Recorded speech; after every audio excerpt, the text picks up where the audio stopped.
আজকে শাহজালাল মুজাররদে মনীষগ 360 আউলিয়া উনারা সাধারণ না রে, সাধারণ না।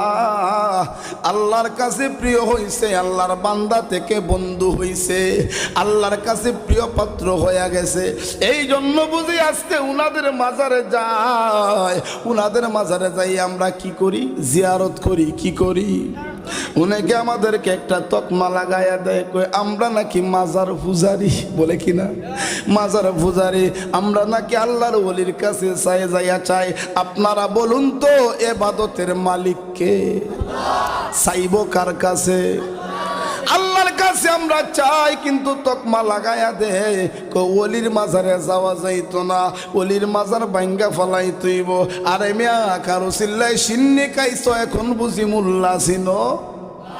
বাংলাদেশও তো আদম নবী আসেন নাই, বাংলাদেশও তো আল্লাহ কোনো